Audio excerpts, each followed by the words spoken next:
Pertempuran Melewati Langit. Audiobook, novel silat. Episode 259. Bab 1422 Ilusi. Cahaya putih memenuhi pandangan Xiao Yan saat dia berdiri di dunia cahaya putih. Tidak ada seorang pun di sampingnya. Tanpa mengetahui alasannya, ingatannya samar-samar menjadi sedikit kacau. Apa yang telah terjadi? Xiao Yan mengerutkan kening dan bergumam pada dirinya sendiri. Sesaat kemudian, dia tiba-tiba mengangkat kepalanya. Ada lingkaran cahaya melingkar tidak jauh darinya. Dia ragu-ragu sejenak sebelum berjalan ke cincin cahaya. Setelah itu, dia melangkah ke dalamnya. Meskipun Xiao Yan hanya butuh sekejap untuk memasuki lingkaran cahaya, rasanya beberapa dekade telah berlalu. Saat dia merasa tersesat, tubuhnya tiba-tiba bergetar. Dataran berumput hijau subur menggantikan dunia putih di depan matanya. Ini adalah wilayah gurun kuno. Xiao Yan bergumam kebingungan sambil menatap padang rumput yang sangat luas ini. Tempat ini membuatnya merasa familiar bahkan dengan ingatannya yang kacau. Tubuh Xiao Yan berdiri di udara. Matanya melihat sekeliling dan menyadari bahwa dataran itu kosong. Seluruh area dipenuhi aura kesepian. Sepertinya hanya dia satu-satunya yang ada di sini. Aum. Namun, suara gemuruh yang mengguncang bumi bergema di sekitar Xiao Yan saat matanya menjelajahi tanah. Gelombang binatang berwarna darah berlari melintasi cakrawala seperti garis merah tua. Dalam beberapa kedipan, ia muncul dalam jarak ribuan kaki darinya. Bau busuk itu menyerangnya. Xiao Yan mengerutkan alisnya saat dia melirik binatang buas yang datang dari segala arah. Dia mengangkat tangannya dan energi menakutkan yang tak terlukiskan menciptakan fluktuasi yang merusak.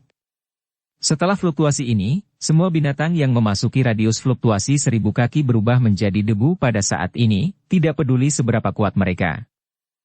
Xiao Yan sedikit linglung saat dia melihat lebih dari separuh gelombang binatang itu menghilang. Dia langsung melihat tangannya dengan heran. Kekuatan seperti itu begitu besar sehingga tidak dapat dijelaskan. Seolah-olah dunia ini bisa runtuh sesuai keinginannya jika dia mau. Ini adalah kekuatan Hou Sheng. Xiao Yan bergumam pada dirinya sendiri. Kegembiraan liar muncul di matanya. Dia telah mengejar kekuasaan tersebut selama bertahun-tahun. Apakah dia akhirnya memilikinya? Aum. Sementara Xiao Yan tenggelam dalam kekuatan yang dapat menghancurkan dunia dengan mengangkat tangannya, raungan lain yang penuh dengan kekerasan terdengar. Binatang buas yang tak terhitung jumlahnya menatapnya dengan mata merah lebar saat mereka menyerangnya. Hei. Anehnya, Xiao Yan tertawa melihat serangan gelombang binatang itu. Tangannya dengan kejam menekan ke bawah dan cetakan tangan sepanjang 100.000 kaki segera terbentuk di dataran berumput. Riak-riak mengerikan menyebar ke seluruh tanah menuju sekeliling dalam bentuk lingkaran. Tidak ada satupun makhluk buas yang bisa mengeluarkan tangisan menyedihkan seperti itu. Saat mereka menyentuh fluktuasi ini, mereka berubah menjadi debu. Binatang buas yang jumlahnya tak terbayangkan di dataran berumput di bawah telah dimusnahkan sepenuhnya ketika tapak jatuh. Kekuatan semacam ini menyebabkan seseorang merasakan ketakutan yang berasal dari lubuk hati mereka. Emosi yang tidak biasa muncul dari dalam hati Xiao Yan ketika dia melihat cetakan tangan sepanjang 100.000 kaki muncul di tanah. Hal itu menyebabkan dia tanpa sadar menertawakan langit. Tawanya seperti guntur yang bergemuruh di seluruh negeri. Dia akhirnya mendapatkan kekuatan seperti itu. Aula jiwa, klan Hun, aku bermaksud menghancurkan kalian semua.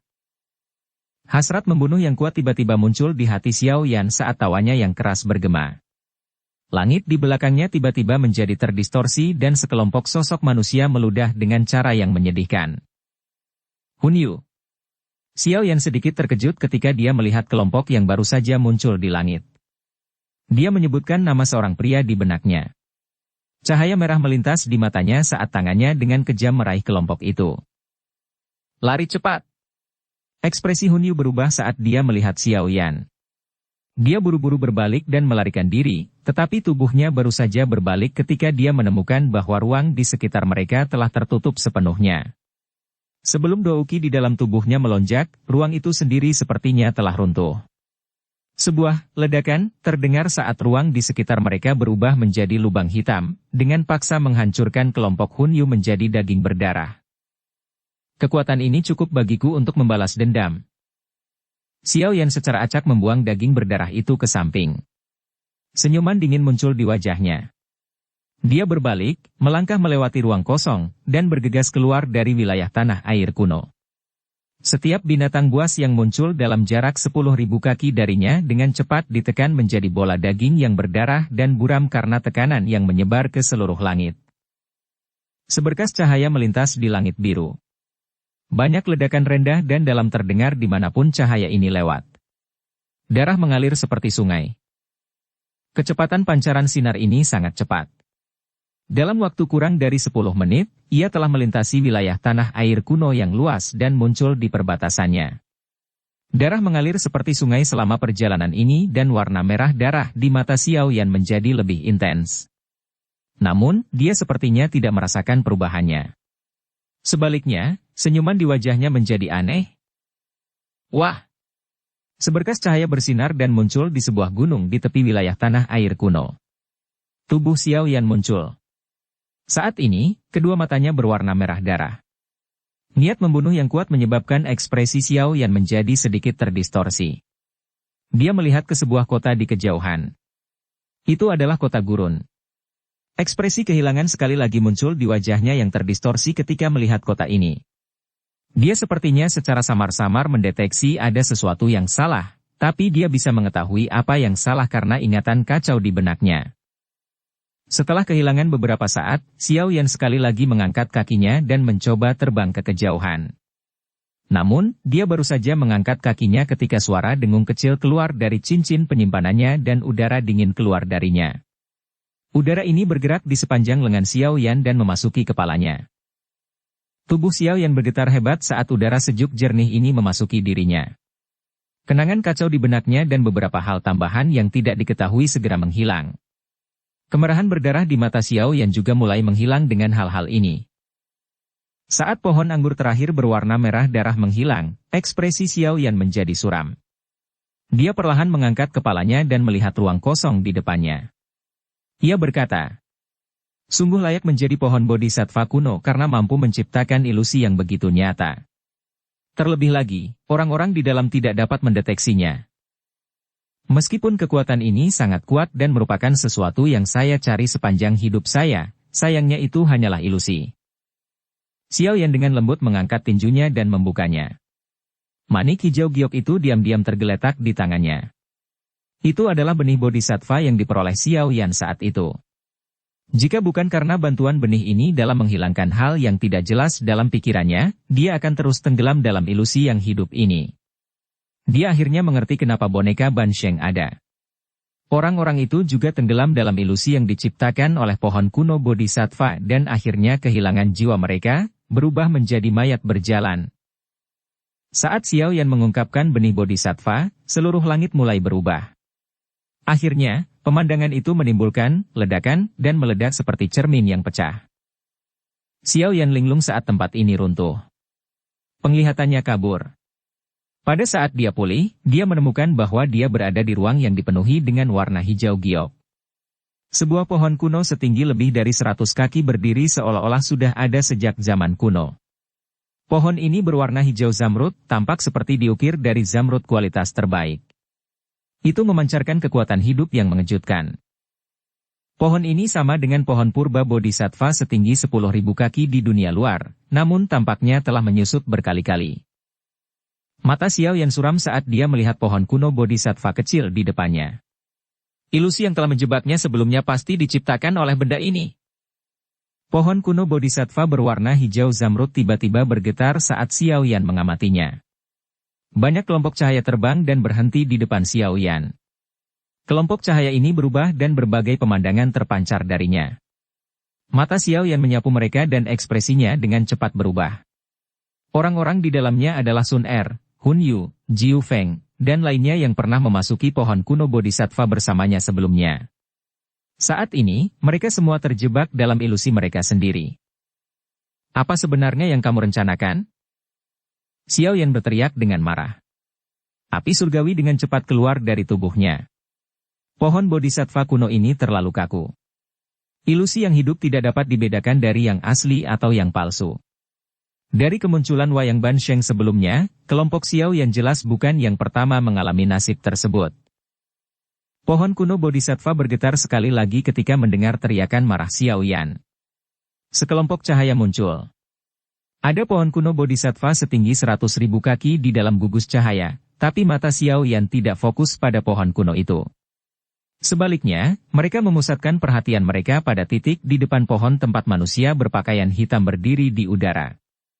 Aura yang nampaknya kuat menyebar dari tubuh orang ini. Di bawah aura ini, bahkan pohon kuno Bodhisattva setinggi 100.000 kaki tampak cukup kecil. Doudi. Mata Xiao Yan mengandung keterkejutan yang kuat. Dia menatap tajam ke punggung berpakaian hitam itu. Meski hanya sebuah gambar, auranya tetap membuat jiwa Xiao Yan bergetar. Perasaan seperti ini, siapa lagi yang bisa memilikinya selain elit Doudi, yang hanya ada dalam legenda kuno? Bab 1423 Emosi Negatif dari Doudi. Sosok hitam dalam kelompok cahaya berdiri di depan pohon kuno Bodhisattva setinggi 100.000 kaki. Tiba-tiba sosok tersebut mulai menyerang pohon purba Bodhisattva. Pohon purba Bodhisattva merespons dengan memancarkan gelombang demi gelombang energi yang menakutkan secara perlahan. Seluruh langit ini runtuh karena pertukaran yang mengerikan ini. Xiao Yan terkejut saat dia menyaksikan pertempuran di dalam kelompok cahaya. Dia merasa sulit untuk percaya bahwa pohon kuno Bodhisattva pernah melawan elit Doudi. Sosok dalam kelompok cahaya mulai melaju sebelum berhenti. Kemudian sosok hitam itu diserang dengan kejam oleh kekuatan destruktif yang muncul dari luar area yang terlihat di dalam gugus cahaya. Tubuh sosok hitam itu dan seluruh area di sekitarnya hancur berkeping-keping. Desis. Jantung Xiao Yan berdebar kencang saat dia melihat sosok hitam itu, yang telah diledakkan hingga tidak ada yang tersisa. Serangan mendadak dari sebelumnya telah dilancarkan oleh Doudi elit, yang tidak lebih lemah dari Doudi yang berpakaian hitam. Dengan upaya gabungan dari pohon kuno Bodhisattva dan Doudi misterius lainnya, Doudi berpakaian hitam itu hancur total. Dua Doudi. Sudut mata Xiao Yan tanpa sadar bergerak-gerak. Dia bisa menyaksikan dua ahli yang hanya ada di legenda. Meskipun itu hanya sebuah gambar, aura seorang ahli tertinggi menyebabkan jiwa Xiao Yan bergetar. Gambar-gambar di gugusan cahaya tidak berhenti dengan jatuhnya Doudi yang berpakaian hitam. Jejak udara hitam tiba-tiba muncul. Udara dengan cepat mengalir ke pohon kuno Bodhisattva saat pohon itu muncul.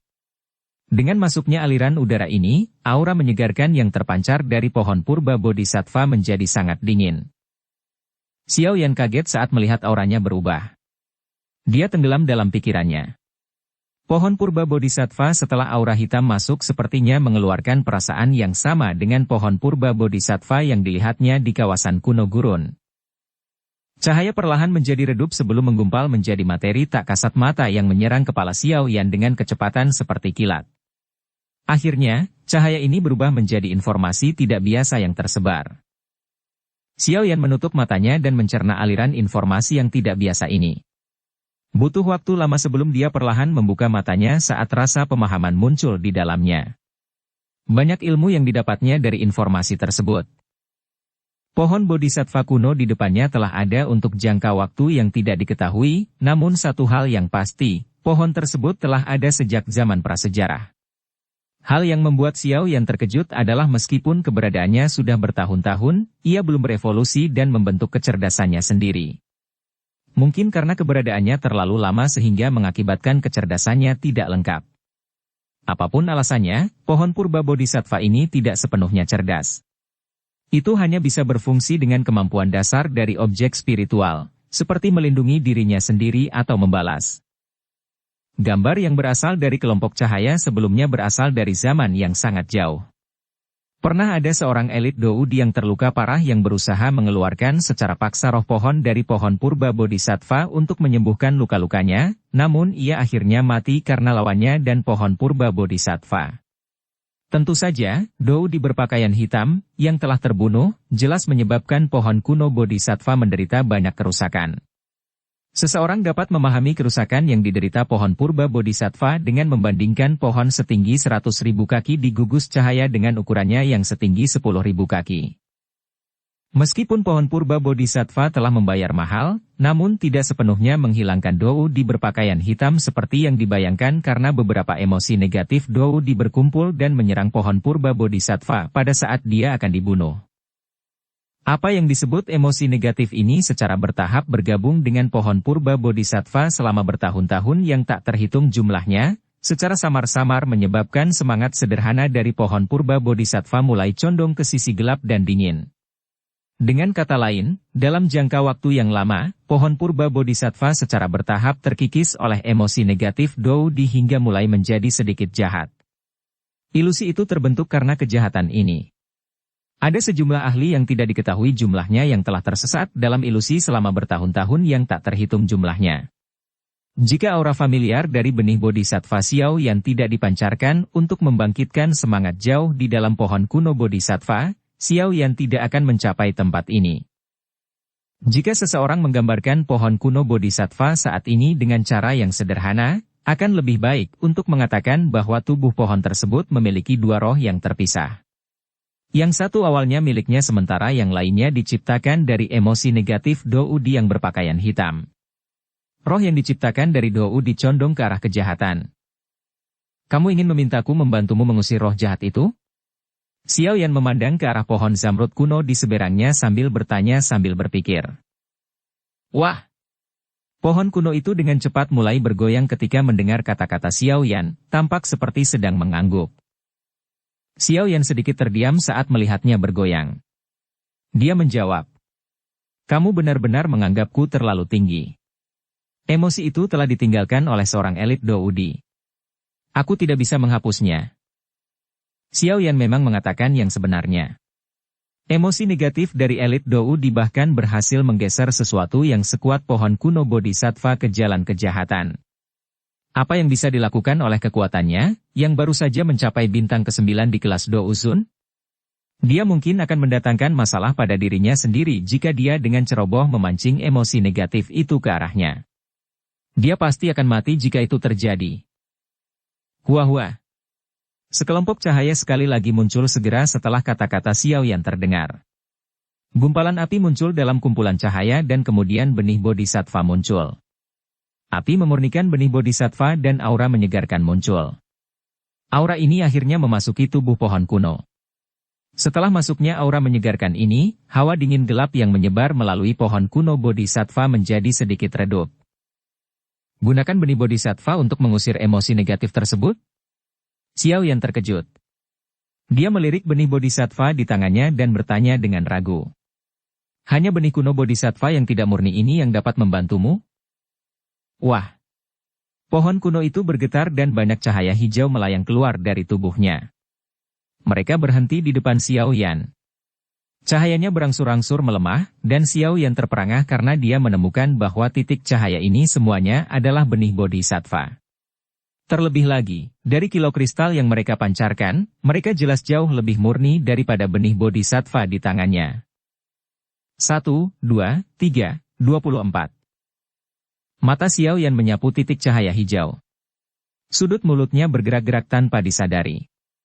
Meskipun benih bodhisattva tidak seseram hati bodhisattva, namun tetap dapat meningkatkan peluang seseorang untuk berhasil maju ke kelas Dousheng. Lupakan benih bodhisattva yang sangat berkualitas tinggi, bahkan benih bodhisattva yang tidak murni di tangannya dapat menggoda banyak ahli. Namun, lebih dari 20 benih bodhisattva ini, yang sangat langka di dunia luar, tiba-tiba muncul di depan Xiao Yan pada saat ini. Bahkan dia merasakan keinginan untuk menangkap mereka dan melarikan diri. Untungnya, Xiao Yan masih mempertahankan pikiran rasionalnya. Meskipun pohon purba bodhisattva ini tidak memiliki jiwa yang utuh, yang diperlukan hanyalah sedikit kemampuan naluriahnya untuk dengan mudah membunuhnya ratusan kali lipat. Ilusi seperti kehidupan sebelumnya membuat Xiao Yan memahami betapa menakutkannya pohon kuno bodhisattva. Untungnya ia tidak memiliki jiwa yang utuh. Jika tidak, jumlah ahli di benua Douki yang bisa melawannya tidak akan melebihi 5. Menggunakan benih bodhisattva untuk mengusir emosi negatif. Ini benar-benar terlalu boros, Xiao Yan melihat benih bodhisattva yang tergantung di depannya. Meskipun ini bukan miliknya, dia tetap merasakan sakit hati yang tiada tara ketika diminta menggunakan api surgawi untuk memurnikannya. Hua-hua. Pohon kuno Bodhisattva bergoyang sekali lagi sementara Xiao Yan merasakan hatinya sakit. Sepertinya hal itu menekannya. Xiao Yan tertawa getir saat melihatnya bergoyang. Yang bisa dia lakukan hanyalah mengangguk. Dia membentangkan telapak tangannya dan sekelompok api ungu kecoklatan dengan sedikit warna keputihan melingkar dan mawar. Dia secara acak mengambil benih Bodhisattva dengan tangannya dan melemparkannya ke dalam api. Bagian dalam benih Bodhisattva mengandung energi yang sangat kuat. Bahkan dengan bantuan api surgawi, masih cukup sulit untuk memperbaikinya. Penyempurnaan memakan waktu sekitar 1 jam. Baru kemudian benih Bodhisattva berubah menjadi cairan bening. Setengah jam berlalu dan genangan cairan berubah menjadi gumpalan udara menyegarkan yang mengandung warna hijau zamrud. Gumpalan udara menyegarkan ini merembes keluar dari api sebelum memasuki tubuh pohon kuno yang seperti batu giok. Saat gumpalan udara segar mengalir ke pohon Bodhisattva kuno, tubuhnya mulai bergetar. Segera setelah itu, uap hitam yang sangat samar merembes keluar. Itu akhirnya tidak berubah menjadi apa-apa dan menghilang.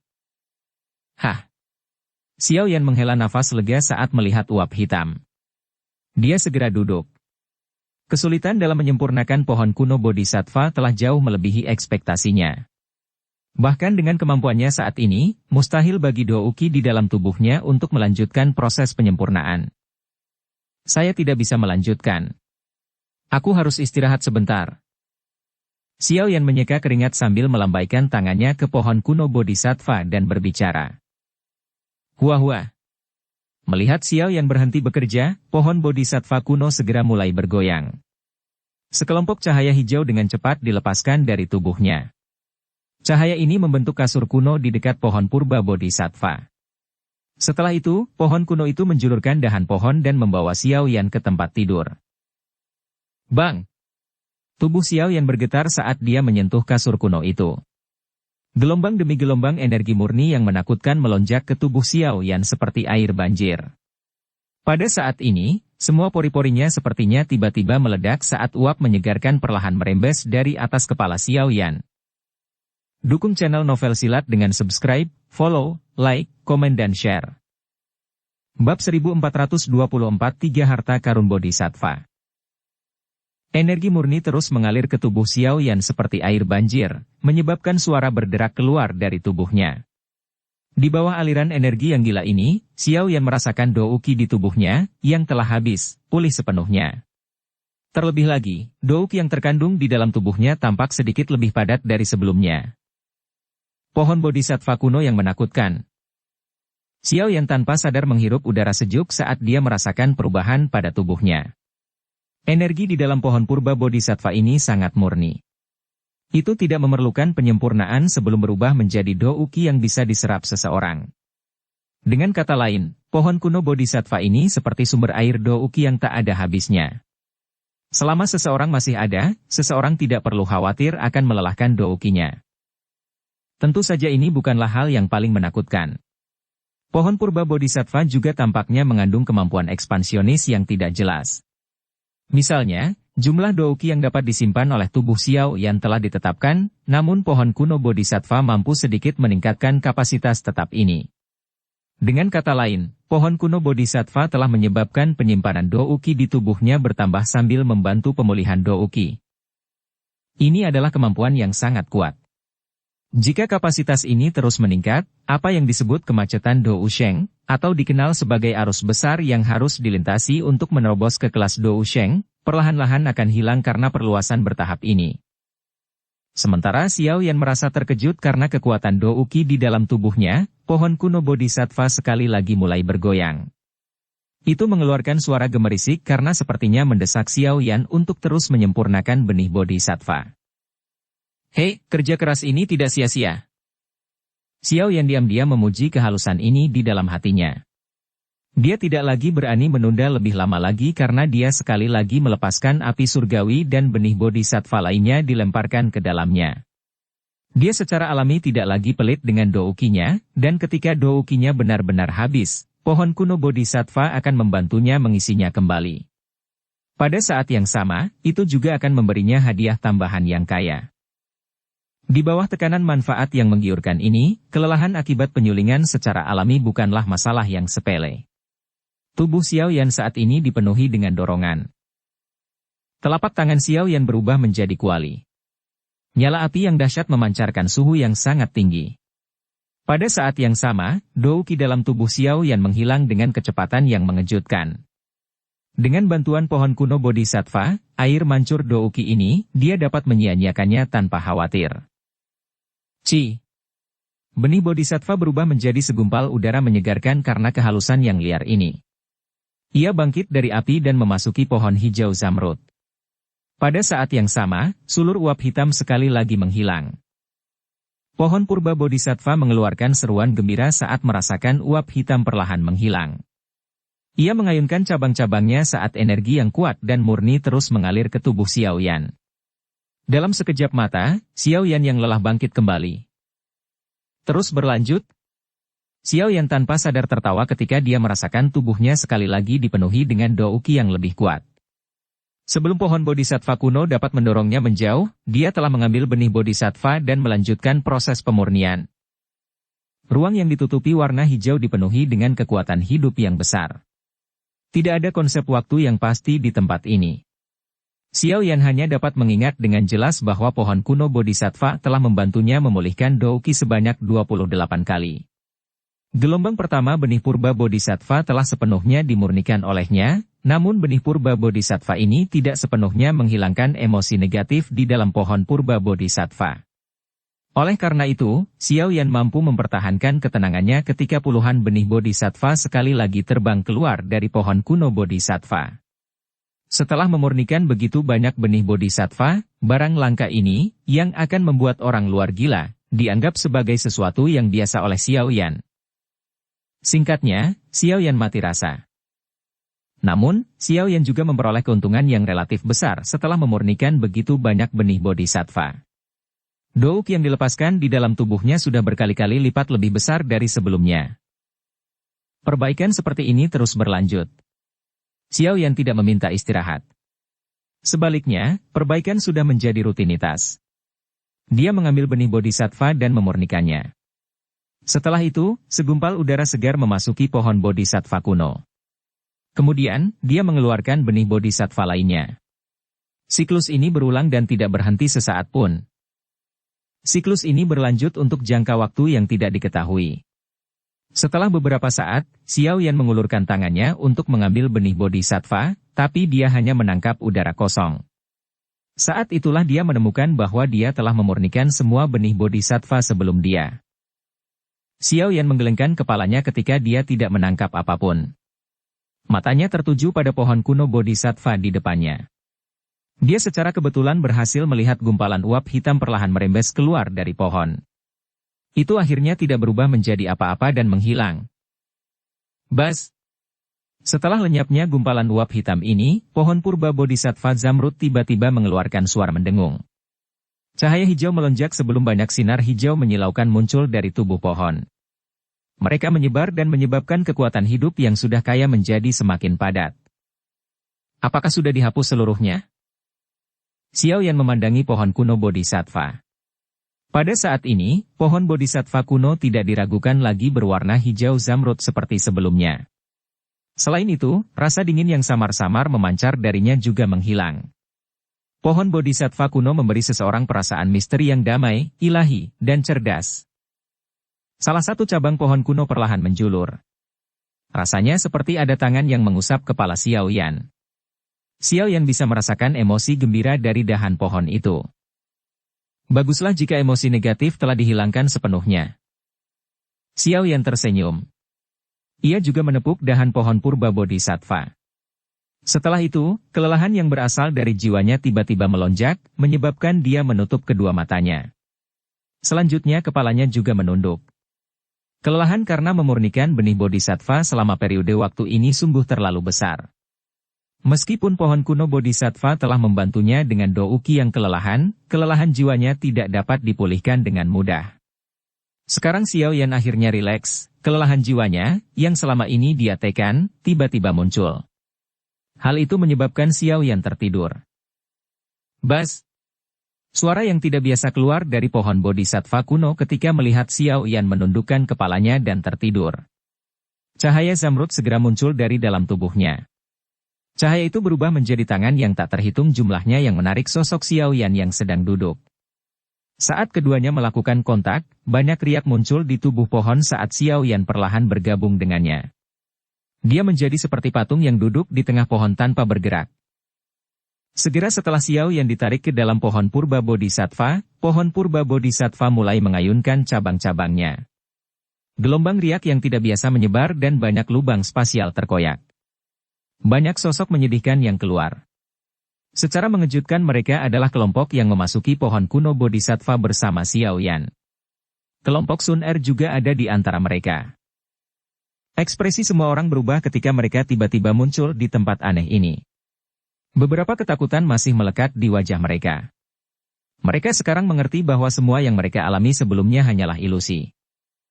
Pohon bodhisattva kuno yang menakutkan, bahkan mereka yang sekuat Sun Er dan Hun Yu tidak mampu mempertahankan ketenangan mereka saat ini. Mereka mengingat ilusi sebelumnya dan tanpa sadar merasakan keringat dingin terbentuk. Jika bukan karena perubahan mendadak ini, mereka akan tetap berada dalam ilusi selamanya.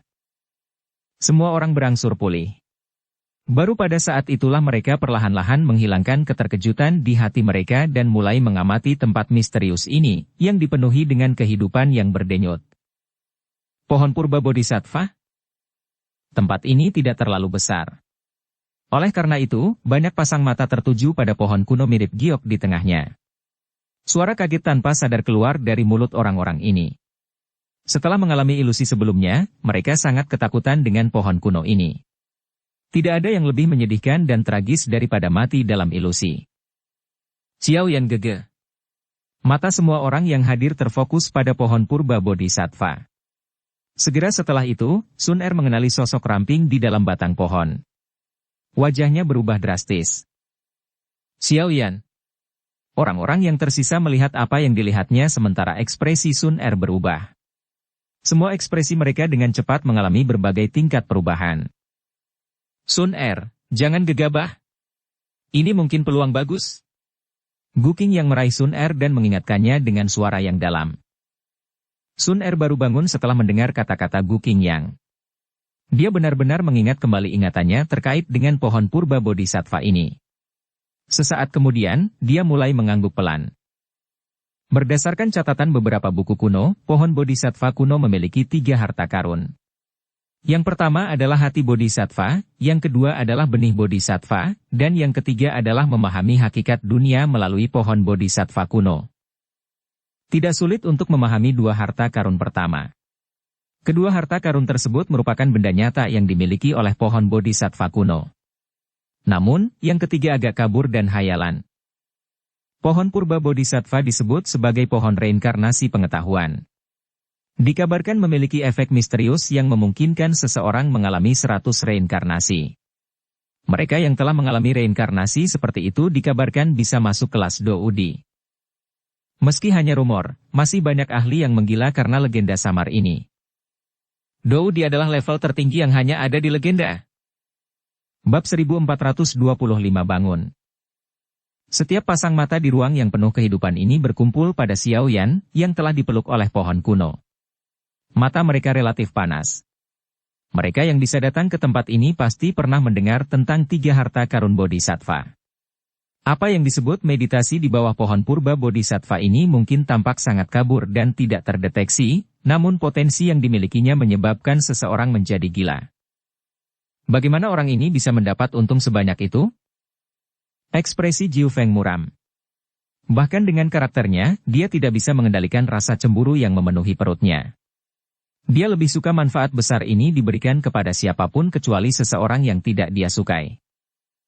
Senyuman hangat, yang biasanya terlihat di wajah Hun Yu di samping, berkurang secara signifikan sementara ekspresi Jiu Feng muram. Jari-jarinya terus bergesekan. Jelas sekali, emosi di dalam hatinya tidak setenang yang terlihat di permukaan. Tidak ada yang bisa tetap tenang jika bisa mendapatkan potensi sebesar itu. Seandainya aku tahu sebelumnya, aku akan memanggil para ahli dari klan menggunakan token giok spasial di luar. Saat ini, Hun Yu merasakan suatu bentuk penyesalan di hatinya. Jika dia tidak khawatir ahli dari klan Gu akan campur tangan, dia akan menghancurkan token giok spasial dan memanggil ahli dari klan Hun untuk membunuh Xiao Yan saat dia keluar dari gelombang monster. Karena Xiao Yan bersama klan Gu, Hun Yu tidak bisa menyerangnya dengan paksa. Bagaimanapun, Hun Yu memahami bahwa orang-orang dari klan Gu ini juga memiliki token giok spasial untuk memanggil ahli klan mereka. Jika mereka akhirnya terjerat satu sama lain di luar pohon, mereka hanya akan saling menguntungkan. Baru pada saat inilah Hun Yu merasakan penyesalan di dalam hatinya, tapi sudah terlambat. Ruang di tempat ini merupakan ciptaan alam.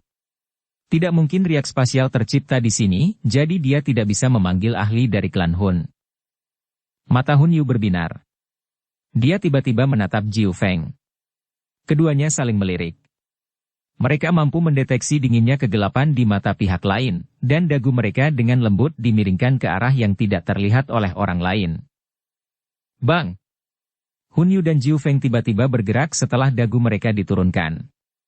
Mereka berubah menjadi dua garis hitam dan muncul di bawah pohon kuno Bodhisattva dengan kecepatan sedemikian rupa sehingga tidak ada yang bisa bereaksi.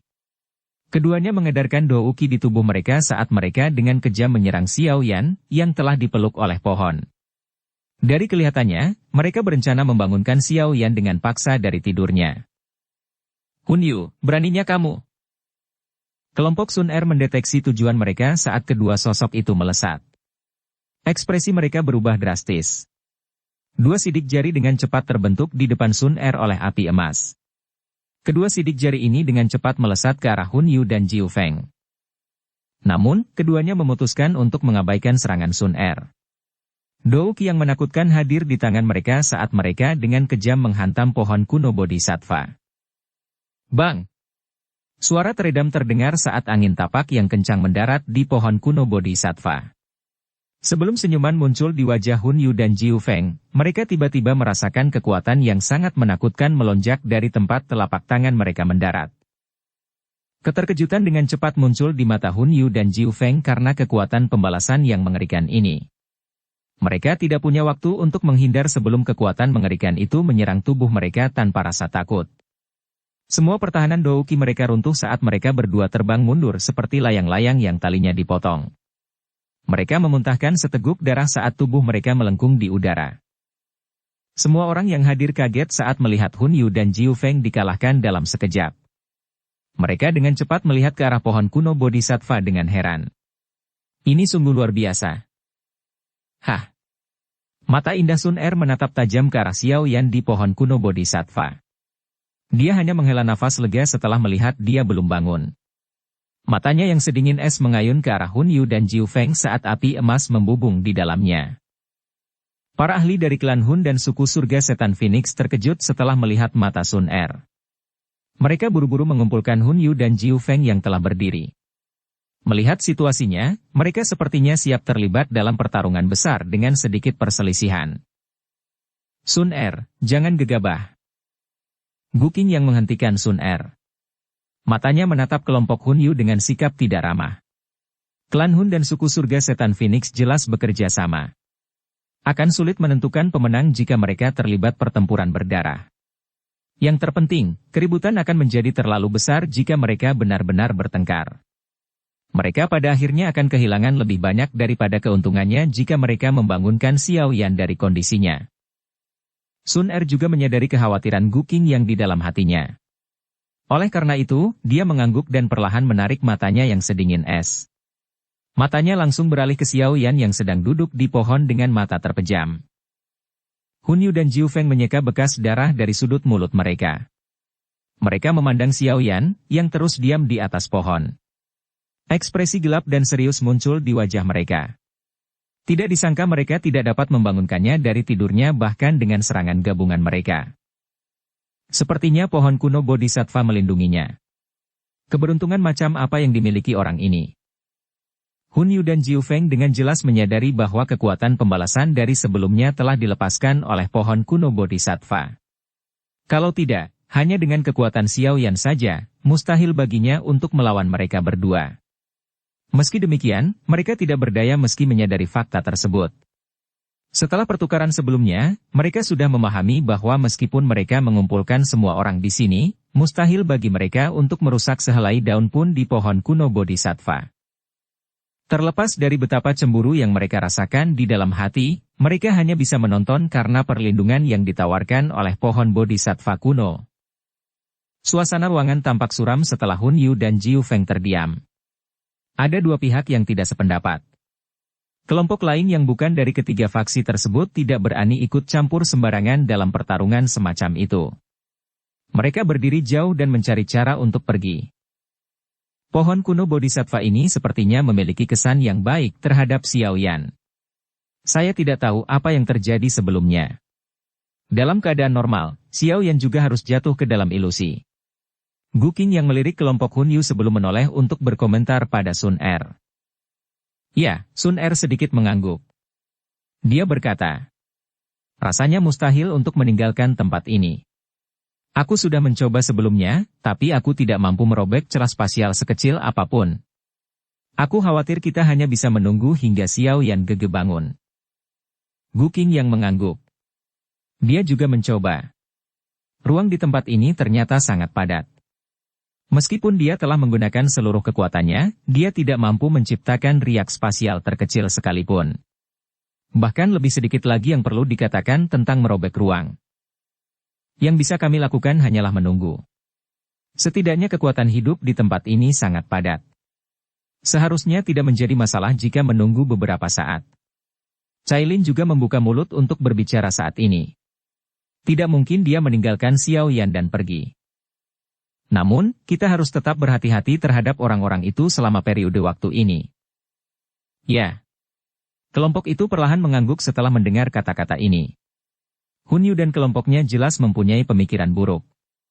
Meskipun itu hanya legenda, mereka sangat tidak ingin membiarkan Xiao Yan mengalami reinkarnasi dan pengetahuan tentang pohon kuno Bodhisattva, terutama jika itu akan memungkinkannya mendapatkan potensi untuk mencapai kelas Doudi. Mengingat sikap kedua belah pihak, akan menjadi bencana besar bagi mereka jika Xiao Yan mencapai tahap itu. Konsep waktu di tempat misterius ini sangat kabur, tapi tidak ada yang bisa lepas dari celah spasial. Semua orang masih merasa takut karena ilusi yang sangat jelas dari sebelumnya, jadi tidak ada yang berani bertindak liar di tempat ini.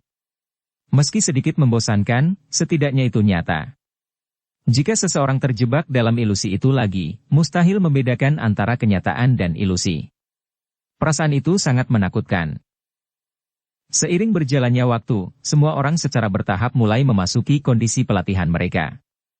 Energi di tempat ini dipenuhi dengan kekuatan hidup yang besar. Ini adalah suplemen yang dapat membuat siapapun menjadi sehat. Terlebih lagi, jika seseorang menggunakan energi ini untuk menyembuhkan lukanya, bahkan bisa menghilangkan luka yang tersembunyi di dalam tubuhnya. Oleh karena itu, semua orang mulai memasuki kondisi pelatihan sambil menunggu. Semua orang mendapat manfaat selama periode waktu ini. Tentu saja, kelompok Sun Er secara alami telah mengalokasikan beberapa orang untuk memantau kelompok Hun Yu saat mereka berlatih. Mereka siap bertindak jika ada masalah. Untungnya, setelah merasakan kekuatan pembalasan, Hun Yu dan Jiu Feng memahami bahwa tindakan gila apapun tidak ada gunanya. Oleh karena itu, mereka tidak melakukan serangan diam-diam selama periode waktu ini. Sekitar 1 bulan berlalu dengan lambat di tempat ini di tengah pelatihan yang membosankan ini. Pohon purba Bodhisattva tidak menunjukkan aktivitas apapun selama bulan ini. Xiao Yan, yang tetap duduk di dalam, seperti nyamuk yang membeku dalam damar. Dia tidak bergerak dan bahkan auranya telah menghilang dari indera semua orang. Kadang-kadang, bahkan kelompok Sun Er pun merasa panik di hati mereka. Untungnya, mereka masih mempertahankan pikiran rasionalnya dan tidak melakukan apapun karena kepanikan ini. Meski tetap menjaga kewarasannya, yang lain merasa gelisah dan mulai menjadi gila seiring berjalannya waktu. Lagi pula, tidak ada seorang pun yang ingin terjebak di tempat ini selamanya. Kalau begitu, apa bedanya mereka dengan narapidana? Kejengkelan ini berlanjut selama 7 hari sebelum beberapa orang akhirnya tidak mampu menahan kegilaan di hati mereka. Mata orang-orang ini memerah, dan mereka bersiap untuk bertarung dengan pohon Bodhisattva kuno ketika sosok manusia yang duduk di dalamnya akhirnya bergetar. Mata itu, yang telah tertutup selama sebulan, perlahan terbuka di hadapan banyak tatapan kaget.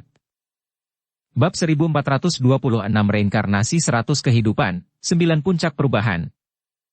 Ruang ini, yang dipenuhi dengan kekuatan hidup, tiba-tiba berfluktuasi setelah orang di dalam pohon bodhisattva kuno perlahan membuka matanya. Semua orang melihat sepasang mata hitam pekat di dalam pohon bodhisattva kuno. Pada saat itu, semua orang sepertinya melihat ekspresi lama yang berpengalaman yang sepertinya telah melihat segala sesuatu di dunia. Perasaan seperti ini berasal dari dalam jiwa seseorang dan tidak mungkin ditiru. Xiao Yan gege. Sun Er menatap Xiao Yan yang telah membuka matanya. Bola matanya yang cantik dipenuhi dengan kegembiraan. Mata orang ini benar-benar menembus orang lain, kelompok Hun Yu saling bertukar pandang. Mereka merasa berbeda dari yang lain. Dari indera mereka, mereka merasa seolah-olah jiwa mereka telah terpapar pada Xiao Yan ketika dia melihat mereka. Perasaan ini penuh ketidaknyamanan. Seluruh tempat itu sunyi senyap. Mata semua orang tertuju pada Xiao Yan, yang masih dipeluk oleh pohon kuno bodhisattva. Mereka hanya membaca tentang kemampuan mereka berlatih di bawah pohon bodhisattva kuno di beberapa teks kuno. Oleh karena itu, mereka tidak mengetahui perubahan apa yang akan dialami seseorang setelah pelatihan ini. Xiao Yan, yang berada di bawah pohon kuno bodhisattva, memiliki ekspresi kehilangan total di hadapan banyak pasang mata. Matanya perlahan menyapu segalanya. Akhirnya, mereka berhenti di kelompok Sun Er. Mata itu, penuh dengan pengalaman dan usia, mulai menampakkan kilatan familiar. Sun Er. Xiao Yan perlahan membuka mulutnya. Sesaat kemudian, suara yang agak serak berisi nada lama perlahan-lahan ditransmisikan dari pohon kuno bodhisattva. Ekspresi siapapun yang mendengar suara ini tanpa sadar berubah. Nada ini sangat berbeda dengan nada suara Xiao Yan di masa lalu. Namun, ekspresi lama dan berpengalaman yang merasuki mata Xiao Yan, perlahan-lahan ditarik setelah suara lama ini terdengar. Akhirnya, hilang sama sekali. Ekspresi lama dan berpengalaman telah benar-benar hilang, seolah-olah telah memasuki jauh ke dalam jiwa Xiao Yan. Tidak ada yang bisa mendeteksinya. Hah! Xiao Yan mengangkat kepalanya setelah ekspresi lama dan berpengalaman ini menghilang. Dia perlahan mengembuskan uap hijau zamrud. Segera setelah itu, dia berdiri dari pohon bodhisattva kuno dan perlahan melangkah maju di depan mata banyak orang. Riak terbentuk di permukaan pohon kuno bodhisattva ketika tubuh Xiao Yan menyentuhnya. Tubuhnya tampak seperti cairan saat perlahan meluncur melalui pohon kuno bodhisattva yang sangat tangguh. Aku akhirnya kembali. Xiao Yan meregangkan pinggang malasnya setelah berjalan menjauh dari pohon kuno bodhisattva. Tawanya yang jelas membuat kelompok Sun Er menarik napas lega. Untungnya, ini adalah suara lama Xiao Yan. Xiao Yan gege, kamu baik-baik saja. Sun Er dengan cepat melangkah maju. Mata indahnya terus menyapu Xiao Yan saat dia mengajukan pertanyaan. Saya baik-baik saja. Xiao Yan menggelengkan kepalanya. Tangannya tanpa sadar menyentuh rambut hitam halus Sun Er saat perasaan mendalam melintas di matanya. Di mata orang lain, dia sepertinya hanya menghabiskan 1 bulan di dalam pohon kuno bodhisattva. Namun, dia memahami bahwa jiwanya telah mengalami 100 reinkarnasi di dalam pohon bodhisattva kuno. Jika pikirannya tidak kuat, dia akan tersesat dalam reinkarnasi itu. Untungnya, dia melalui pengalaman itu dengan hati yang teguh dan akhirnya kembali. Dalam waktu singkat, dia telah mengalami terlalu banyak nyawa dan terlalu banyak kematian. Tingkat bahayanya pasti tidak berbeda dengan melawan Dou Sheng asli. Sun Er tidak mengelak saat dia menatap mata Xiao Yan. Meskipun dia tidak menyadari apa yang dialami Xiao Yan, dia yakin akan satu hal. Pelatihan 1 bulan ini tidak semudah yang dia tunjukkan. Karena Xiao Yan tidak mau bicara lebih banyak, dia tentu saja tidak akan bertanya.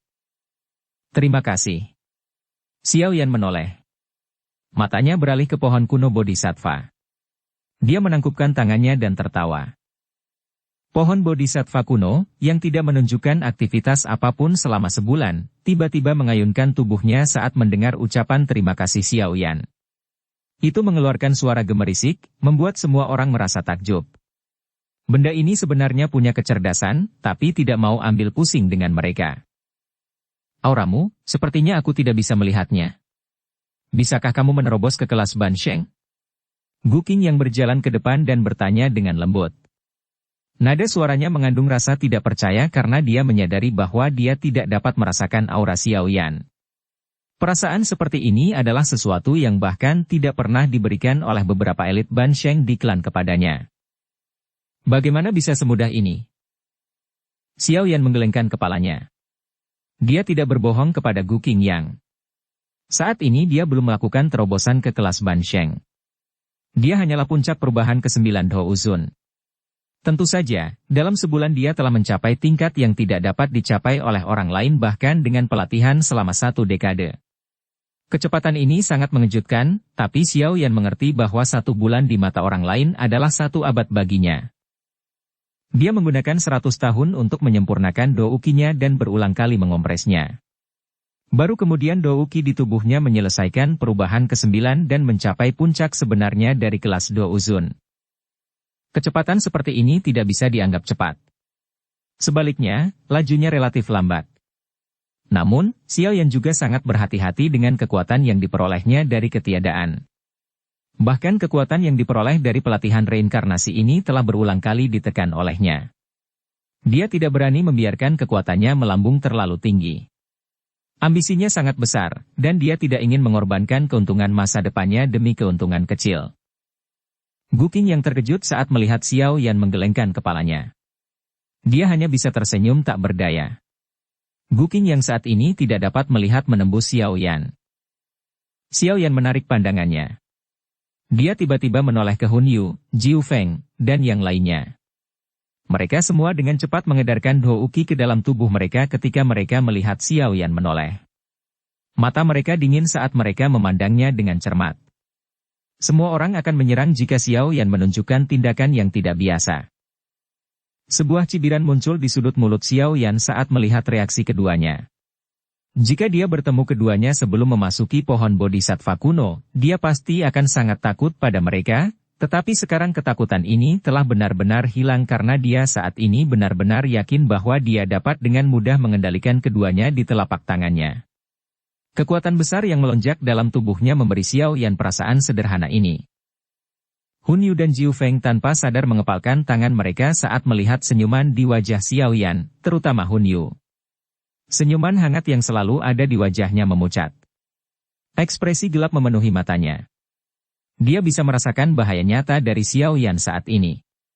Selain orang gila dalam klan Hun, Xiaoyan di depannya sekarang adalah orang kedua dari generasi yang sama yang memberinya perasaan bahaya yang samar-samar.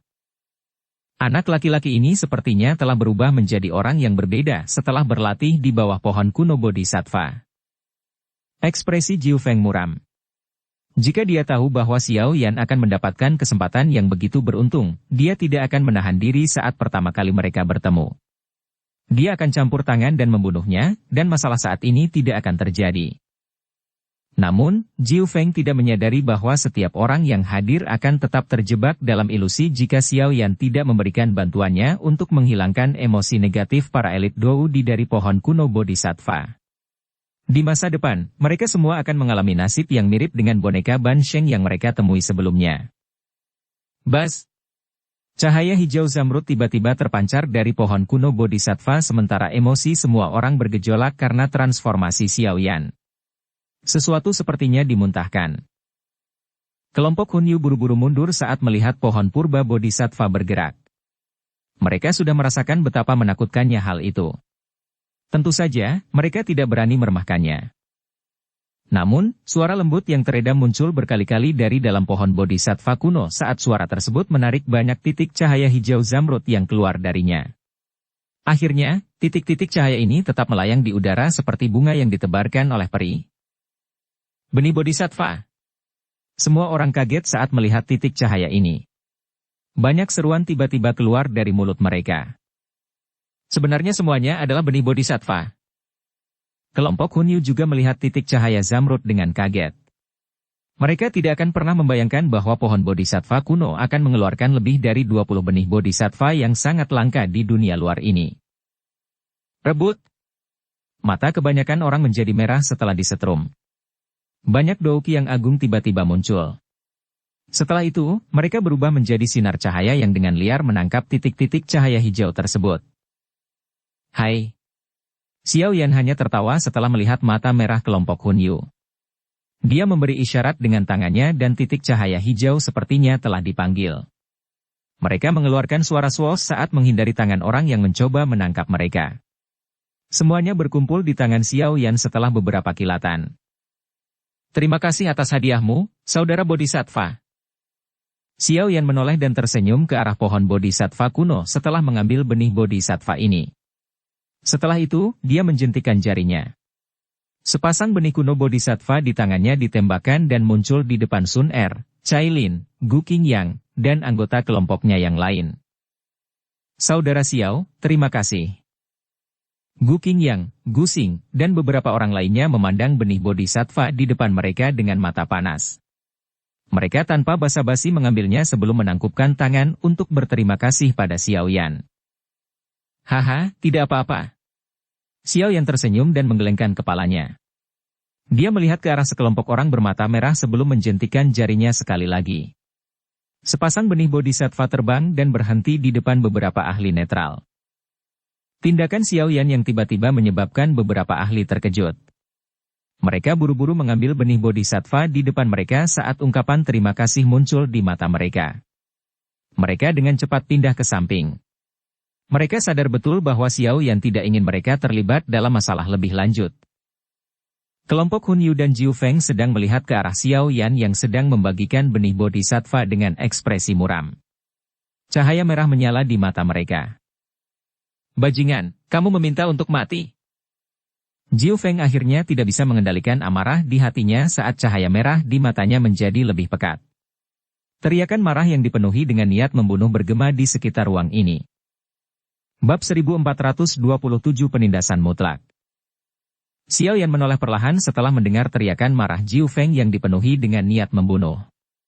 Matanya yang dingin seperti mata binatang buas saat menatap Jiu Feng. Jiu Feng tiba-tiba merasakan hawa dingin di kulitnya saat Xiao Yan menatapnya. Baru pada saat itulah dia memulihkan ketenangannya. Ekspresinya tetap suram dan dingin. Matanya tidak menyerah dan menatap Xiao Yan terus-menerus sambil berbicara dengan suara nyaring. Kami telah memasuki pohon Bodhisattva kuno bersama-sama dan mengalami begitu banyak rintangan.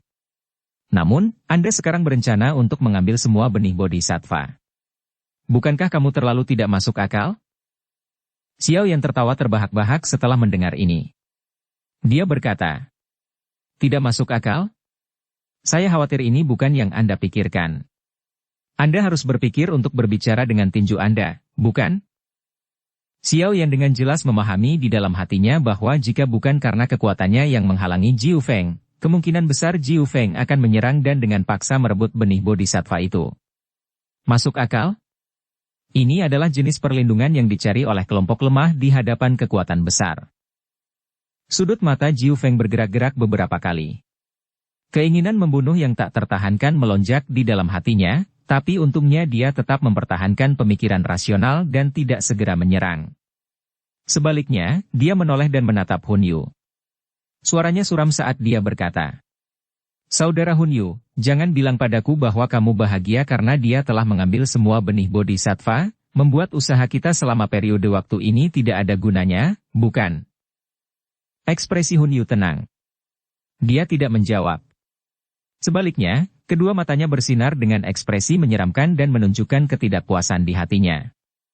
Terlepas dari betapa perhitungannya dia masih kesulitan menahan amarah dan keinginannya untuk membunuh saat ini. Xiao Yan, bagikan 8 benih Bodhisattva ke klan Hun dan pihak surga setan Phoenix untuk mengakhiri masalah ini.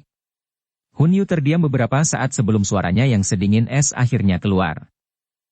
Xiao Yan tersenyum.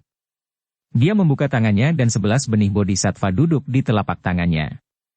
Jika dia memberikan 8 benih Bodhisattva kepada mereka, dia hanya akan memiliki 3 benih.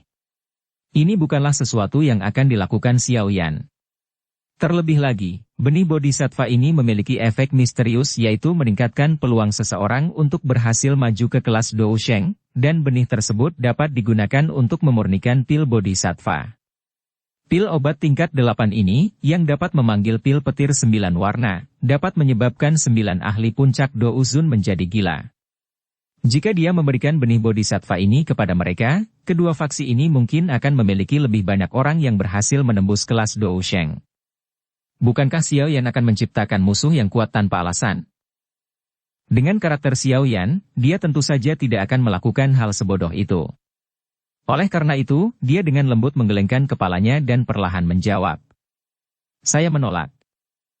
Suasana tempat ini menjadi mencekam setelah dua kata Xiao Yan perlahan terdengar. Tekanan itu menekan hati setiap orang. Mereka tahu bahwa masalah hari ini tidak akan berakhir dengan damai. Ekspresi Hun Yu menjadi tidak stabil setelah Xiao Yan mengucapkan dua kata itu. Hun Yu memelototi Xiao Yan. Sesaat kemudian, dia perlahan mengangguk dan berkata, "Kalau begitu, aku hanya bisa membunuhmu dulu." Bang! Setelah kata-kata terakhir Hun Yu terdengar, banyak ahli dari klan Hun dan suku surga setan Phoenix secara bersamaan melepaskan douki mereka tanpa halangan apapun. Tubuh mereka bersinar saat mereka mengepung kelompok Xiao Yan. Ekspresi kelompok Sun Er berangsur-angsur berubah dingin ketika klan Hun dan suku surga setan Phoenix menyerang pada saat yang bersamaan. Mereka melangkah maju dan douki di dalam tubuh mereka mulai beredar. Hun Yu, apakah kamu benar-benar berencana memulai perang besar antara klan Gu dan klan Hun? Gu Qing yang dengan dingin berteriak. Hei, perang besar. Klan Hun saya tidak pernah takut dengan klan Gu Anda. Kami telah meninggalkan Anda dengan damai begitu lama untuk memberi Anda lebih banyak waktu. Apa menurutmu klan Hunku tidak berani menyentuhmu? Senyuman teduh muncul di wajah Hun Yu saat dia mendengar teriakan Gu Qingyang. Matanya yang tajam beralih kembali ke Xiao Yan saat dia berkata, "Namamu baru-baru ini beredar di sekitar klan Hunku. Bahkan Tianzun keempat pun gagal. Saat itu, saya mengatakan kepada mereka bahwa kami harus bertindak tegas jika kami ingin bertindak. Tetapi orang-orang tua itu jelas tidak peduli.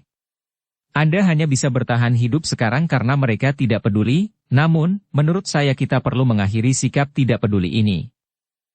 Douki hitam legam tiba-tiba keluar dari tubuh Hun Yu ke segala arah setelah kata-katanya terdengar. Gelombang demi gelombang riak dingin terus menyebar dari tubuhnya. Ekspresi serius muncul di wajah kelompok Sun Er saat mereka merasakan riak megah menyebar dari tubuh Hun Yu. Hun Yu ini bisa menduduki peringkat 3 besar di antara generasi muda klan Hun. Orang seperti itu relatif sulit untuk dihadapi. Serahkan Xiao Yan padaku. Saudara Jiu Feng, semuanya akan diblokir oleh suku surga setan Phoenix dan ahli lain dari klan Hun. Jiu Feng mengangguk setelah mendengar kata-kata Hun Yu.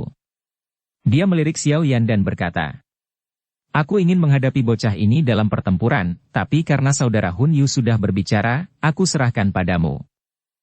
Serang! Bang!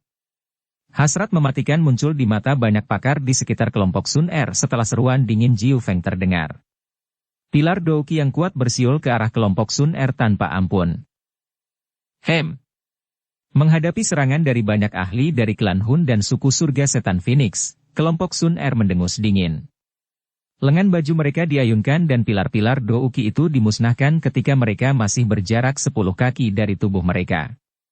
Meskipun kelompok mereka lebih kecil dari klan Hun dan suku surga setan Phoenix, kualitas mereka sedikit lebih baik. Xiao Yan gegeh, kenapa kamu tidak menyerahkan Hun Yu untuk aku tangani? Sun Er menoleh ke arah Xiao Yan saat dia menghancurkan pilar douki yang bergegas.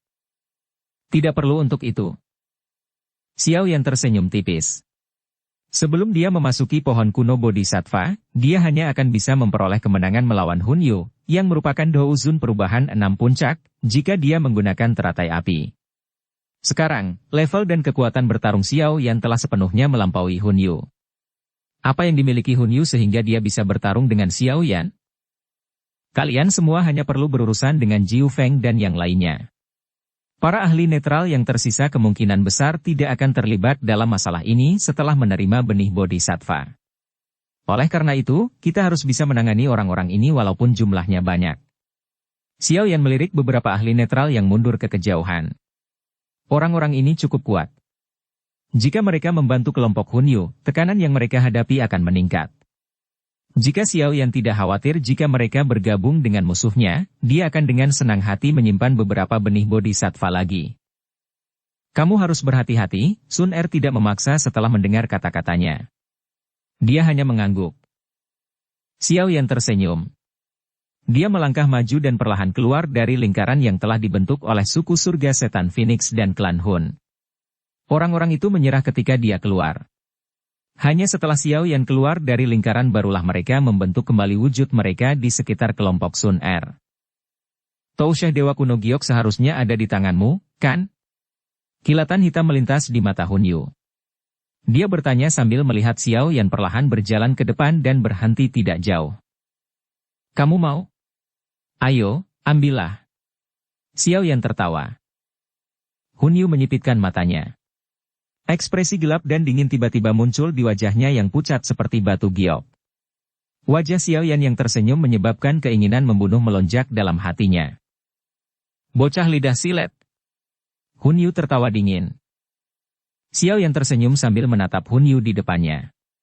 Dia berkata, berhenti memainkan permainan ini, tidak ada gunanya di hadapanku.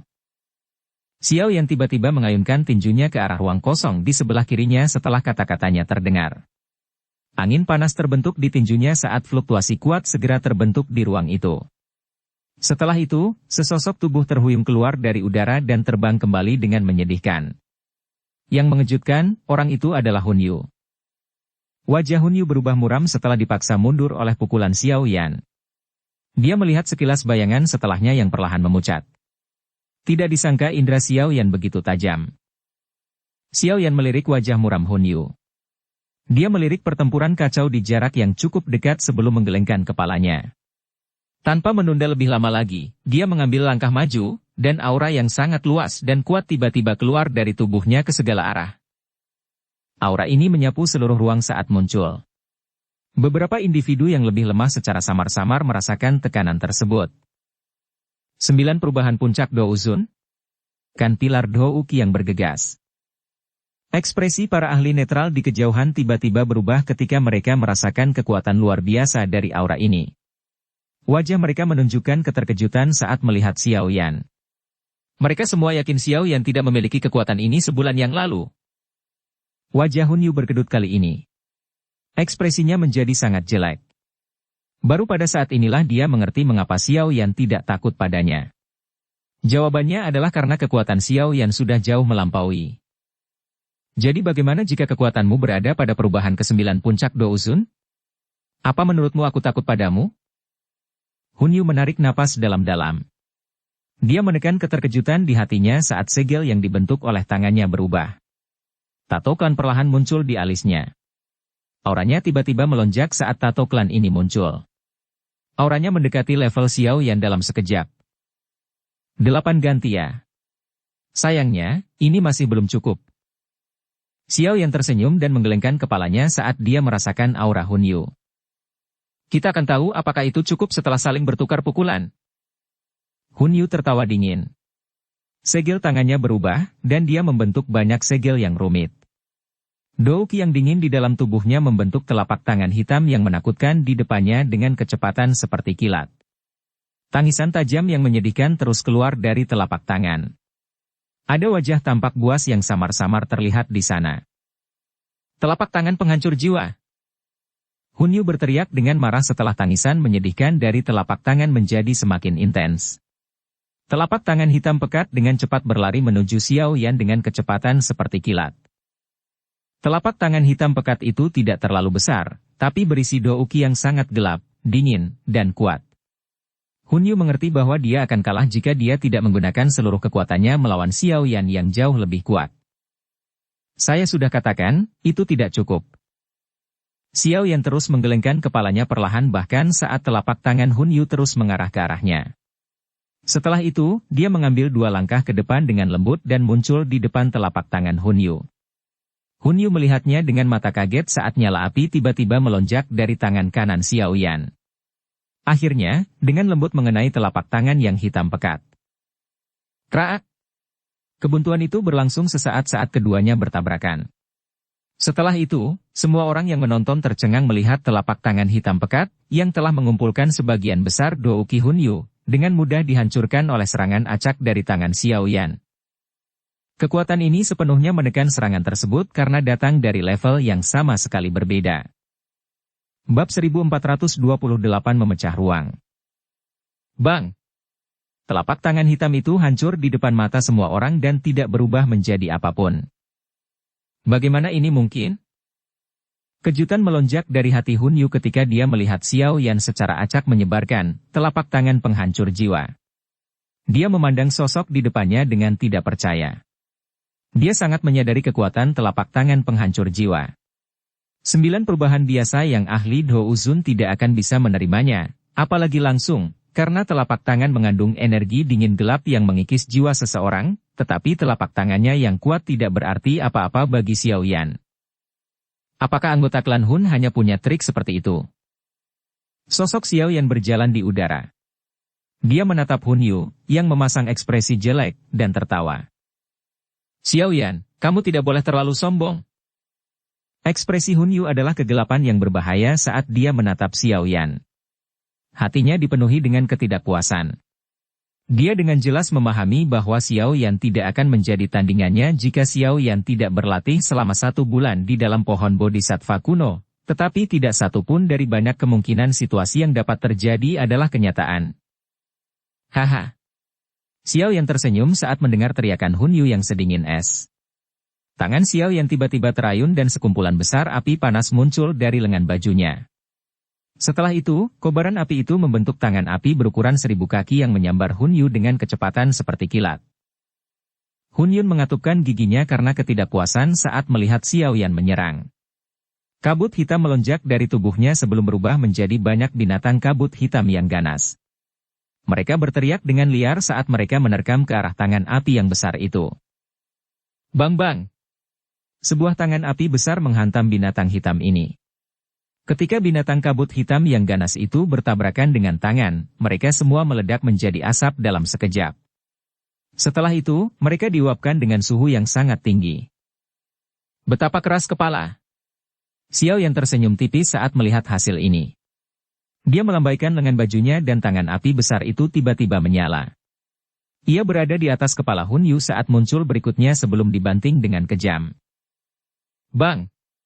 Tangan api besar itu menghantam tubuh Hun Yu karena dia tidak bisa menghindarinya. Kabut hitam yang tersisa di sekujur tubuhnya menyebar saat angin panas dan kencang mengalir ke dalamnya melalui seluruh pori-porinya. Kasar! Douki di dalam tubuh Hun Yu tidak punya waktu untuk membentuk pertahanan melawan angin yang sangat panas dan liar ini. Saat tubuhnya terkoyak secara paksa oleh panas yang tidak biasa itu, lebih banyak angin bertiup ke dalamnya seperti ular berbisa. Ekspresinya memucat saat seteguk darah segar berwarna merah cerah dimuntahkan. Tubuhnya juga terlempar ke belakang dan mendarat di tanah. Sekelompok ahli netral di kejauhan dengan lembut menghirup udara sejuk saat mereka menyaksikan Xiao Yan melukai Hun Yu hanya dengan serangan telapak tangan. Hati mereka bersukacita karena mereka tidak melakukan intervensi dengan raku sebelumnya. Jika tidak, mereka akan lebih menderita daripada Hun Yu. Setelah mengirim Hun Yu terbang dengan telapak tangan, Xiao Yan melirik ke medan perang yang kacau di jarak yang cukup dekat. Dia tertawa dingin ketika tangannya mengarah ke pertempuran. Beberapa pukulan terlempar ke udara dan angin kencang merobek ruang kosong sebelum menabrak tubuh beberapa ahli suku Hun dan ahli suku surga setan Phoenix. Kekuatan yang kuat menyebabkan orang-orang itu muntah darah dan terbang kembali. Perubahan tak terduga ini menyebabkan kelompok Jiu Feng dimulai. Mereka buru-buru mengalihkan pandangan dan melihat Hun Yu terbaring di tanah dengan nasib yang tidak diketahui. Ekspresi mereka mengalami perubahan drastis. Hun Yu sebenarnya dihabisi begitu cepat. Gelombang kekacauan yang mengerikan muncul di hati Jiu Feng. Meski ia tidak mampu mengalahkan Hun Yu dalam waktu singkat, namun Hun Yu muncul seperti anjing mati dalam waktu kurang dari 10 menit di tangan Xiao Yan. Apakah kamu berencana untuk bertarung secara pribadi? Mata Xiao Yan tertuju pada Jiu Feng. Suaranya yang samar membuat tangan Jiu Feng gemetar. Wajah Jiu Feng berubah dengan mudah, tapi dia akhirnya tidak mengatakan apa-apa. Hun Yun dikalahkan dengan sangat menyedihkan, bahkan tidak perlu lagi dikatakan tentang dia. Situasi saat ini tidak ada harapan. Anak laki-laki ini menjadi sangat kuat. Hanya tetua hebat di suku yang bisa menghabisinya, mata Jiu Feng berbinar. Akhirnya, dia menelan amarah dan niat membunuh di dalam hatinya. Mengungkap niat membunuh saat ini hanya akan mengakibatkan nasib serupa dengan Hun Yu. Xiao Yan melirik Hun Yu di kejauhan, yang sedang berjuang untuk berdiri. Setelah menekan semua orang dengan kata-katanya, hasrat membunuh melonjak di dalam hatinya. Dia dan klan Hun adalah musuh yang tidak akan berhenti sampai pihak lain mati. Hun Yu ini adalah salah satu individu paling menonjol di antara generasi muda klan Hun. Jika dia bisa membunuhnya, bahkan klan Hun pun akan merasakan sakit. Karena kasusnya seperti ini, dia tidak bisa membiarkan orang-orang dari klan Hun pergi bagaimanapun caranya. Sementara Xiao yang telah memutuskan untuk menahan kelompok Hun Yu di tempat ini selamanya, pohon kuno Bodhisattva, yang telah berdiri dengan tenang di tengah-tengah ruang ini, tiba-tiba mengeluarkan suara gemerisik sebelum gelombang demi gelombang riak mulai muncul. Apakah dunia ini akan runtuh?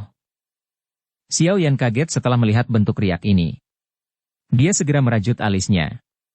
Pohon Bodhisattva purba tidak akan ada di dunia selamanya. Setelah dia memuntahkan benih Bodhisattva, dia sekali lagi akan tenggelam ke dalam tanah dan beristirahat. Itu hanya akan keluar dari tanah setelah mengumpulkan energinya, tapi tidak ada yang tahu kapan itu akan terjadi. Perubahan yang tidak biasa ini menyebabkan semua orang panik. Medan perang juga dengan cepat bubar saat anggota klan Hun dengan cepat mengangkat Hun Yu. Setelah itu, mereka berkumpul bersama dengan suku surga setan Phoenix. Mata mereka waspada saat mereka melirik antara Xiao Yan dan ruang sekitarnya. Saudara Hun Yu, kamu baik-baik saja. Jiu Feng melirik Hun Yu yang tampak pucat dan bertanya dengan lembut. Hun Yu menyeka bekas darah dari sudut mulutnya. Dia perlahan menggelengkan kepalanya saat matanya menatap tajam ke arah Xiao Yan. Sesaat kemudian, bibirnya bergetar. Tubuh Jiu Feng menegang sebelum dia mengatupkan giginya dan menganggukkan kepalanya. Gemerisik, gemerisik, gemerisik. Fluktuasi spasial menjadi lebih intens ketika semua orang mundur. Tiba-tiba, garis retakan muncul dan pilar cahaya yang mencolok keluar dari sana. Krak-krak. Setelah retakan pertama muncul, semakin banyak irisan spasial yang terus muncul ke permukaan. Dalam beberapa menit, ruang yang sangat padat telah menghasilkan ribuan lubang. Akhirnya, itu meledak di depan mata semua orang yang panik. Bagian terdalam dari wilayah gurun kuno. Pohon kuno Bodhisattva yang sangat besar berdiri sendiri di dalam padang rumput ini. Udara yang megah dan menyegarkan terus menyebar ke segala arah, menampakkan pemandangan yang spektakuler. Beberapa sosok duduk tidak jauh dari pohon Bodhisattva kuno. Mereka adalah Nalan Yanran dan sisanya yang tertinggal. Ada juga beberapa ahli lain yang menerobos gelombang binatang buas. Semua orang yang hadir telah pulih sepenuhnya dari luka-luka mereka, tetapi mereka tidak ingin pergi begitu saja. Karena itu, mereka terus melakukan penjagaan. Suara gemerisik tiba-tiba muncul di dataran berumput yang tenang. Pohon Bodhisattva kuno di tengah lapangan tidak bergerak selama sebulan, namun tiba-tiba, ia mulai memancarkan cahaya zamrud yang menyilaukan. Segera setelah itu, banyak sosok menyedihkan yang lolos dari cahaya ini dan mendarat di tanah sekitarnya. Guru? Adegan yang tiba-tiba ini mengejutkan semua orang. Kegembiraan meningkat ketika kelompok Nalan Yanran buru-buru berdiri. Mata mereka dengan gembira melihat sosok di kejauhan. Kami akhirnya keluar. Kelompok Guking yang menghirup udara segar padang rumput. Mereka merasakan nikmatnya selamat dari bencana. Bagaimana orang luar bisa membayangkan bahaya yang mereka alami selama bulan yang singkat ini? Ilusi menakutkan itu akan tetap ada dalam pikiran mereka setelah sekian lama. Xiao Yan menghela napas dengan lembut. Transformasi tersebut merupakan yang terbesar pada bulan ini. Meskipun baru sebulan di mata orang lain, dia telah mengalami 100 reinkarnasi. Pelatihan reinkarnasi mungkin tidak membuat kekuatannya benar-benar melonjak, tapi tanpa disadari hal itu telah meninggalkan sesuatu yang dapat mempengaruhi. Pohon purba Bodhisattva mulai bergetar setelah orang terakhir diusir.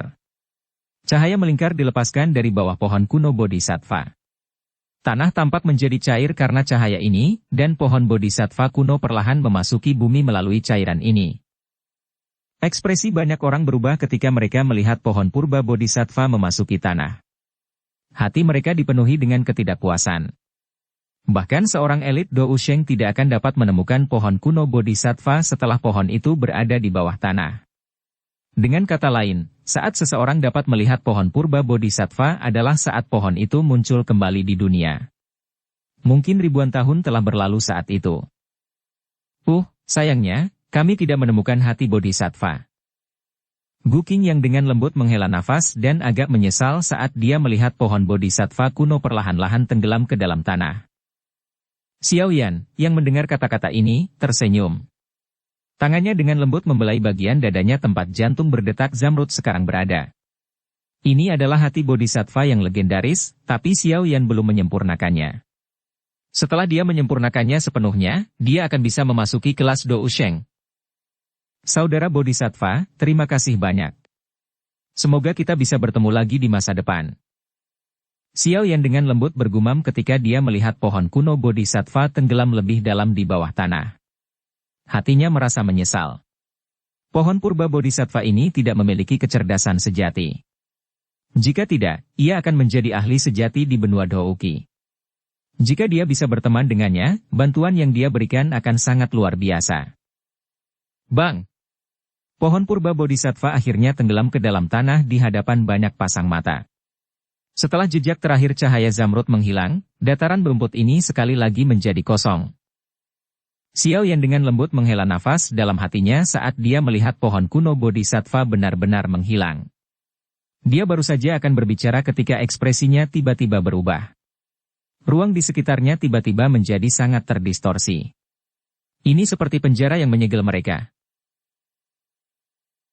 Bersambung ke episode 260. Dukung kami dengan subscribe, follow, like, komen dan share. Terima kasih.